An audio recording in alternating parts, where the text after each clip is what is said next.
Hey, I've been trying to broadcast to you from Washington, and the unusual is happening. I keep getting bumped off the air. What does that tell you? Anyway, so here you have, this is where they had the Stop the Steal rally yesterday and the Jericho March, and I got to be part of Jericho March and some of the activity.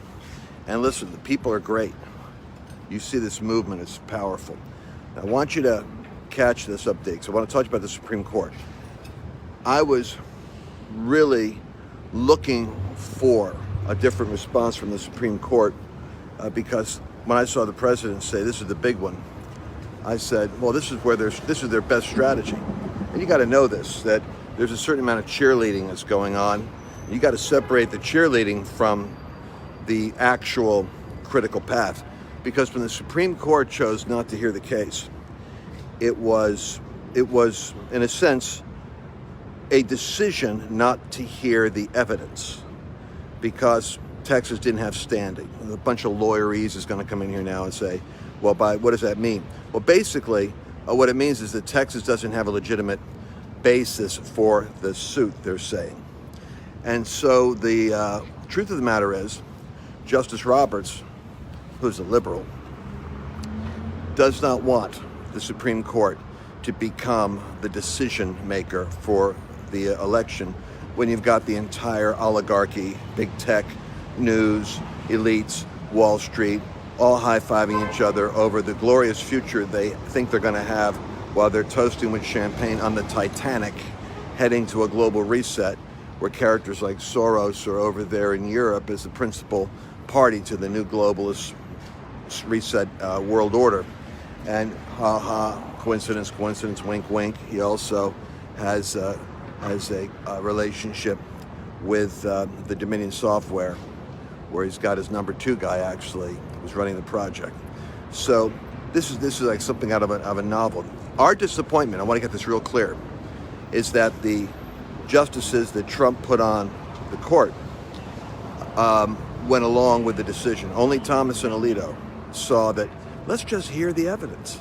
I mean, that's all the bloody thing is. When you got 100,000 ballots in dispute that are in Wisconsin that do not meet the criteria for a ballot, you got a dispute. So what's going to happen now is it's going to go to the state Supreme Court. Wisconsin has a very strong case because they have the tightest election laws.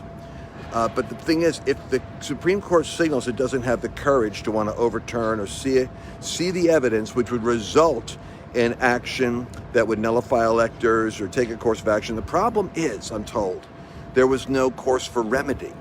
Catch that. In other words, the court could take it, but the remedy would be like a hot potato, because how do you remedy that situation if you see the evidence and you see that there is standing and it's based upon fraud in Georgia? You've got a whole Zapruder film like the JFK assassination. You got a film to look at to show you the theft. But I don't think they want the heat. I believe it's a matter of courage, and I think that what you're seeing is disgraceful. And these are, and remember something: we're Christians, and we're all happy that we got these three. We think Christians, or we think that we got a couple of Christians here, but at some point we got to stop. We have three Catholics that were put up. I don't know why the Catholics become the token Christian community being represented. I think we ought to get some evangelicals in there, and I think that the Alliance Defending Freedom and some other places where we have time-tested, proven spiritual warriors, that by the time they get to the court, they don't collapse or they don't yield. Because this place here, I'm telling you, you talk about the powers of the air, it is intense, seductive, negotiating. This is principality land. They keep on dropping my broadcast. I'm so dang frustrated up here. Anyway, so here's what I want you to catch. There is a path forward. The path forward is going to come through the states. The states are going to take the ballots to the Supreme Courts of those states. You saw what happened in Pennsylvania. It's all political. And so if it's Democrat, they're going to go one way. But there's a good chance that Wisconsin is going to rule. Now, here's what I want you to hear. Please, please, please. There's a strategy for winning. And I'm not blowing smoke because I simply can't afford to. I'm always ultimately a realist. That's why I even saw the possibility of the Supreme Court shooting this thing down. After I gave a very exuberant broadcast, I listened to Steve Bannon the next day on a War Room episode, and he had an attorney on. This is how the Lord always helps me. It's not me. Somebody will say something, and it will be what's going to happen, and my ear tunes in. And after my enthusiastic is going to the courts, this lawyer comes up and says on Bannon's show, he says, I don't think that the court's going to take it. I don't think Robert's going to take it. And because there's no remedy. You see, the only remedy that the court's going to get stuck with is determining an outcome for the election by a choice they make. Send it back here or nullify electors there. They don't want that. They don't want the violence and the pressure. These people don't want that responsibility. Now, here's the remedy. The legislators make this decision, not the courts.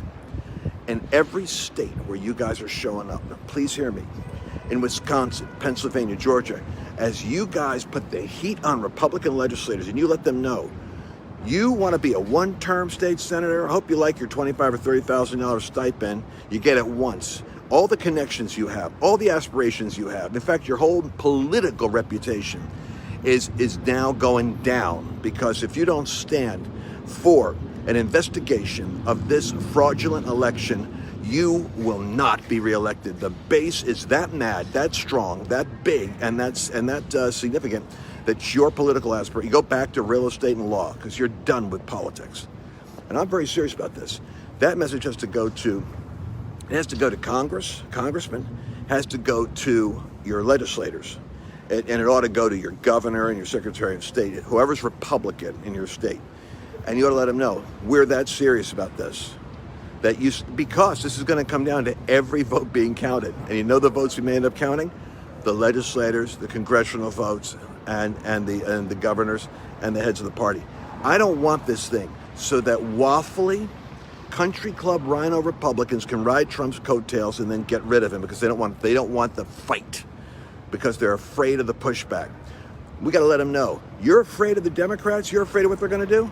Tell you something, they didn't put you in office, Charlie. They didn't vote for you anyway. Do not fear them. Fear the people that put you in office, because our remedy for this situation is to take you the heck out of office and put someone else in your place who's useful. That's the thing. So you got to let them know. And people say, well, that's not very charitable, a Christian.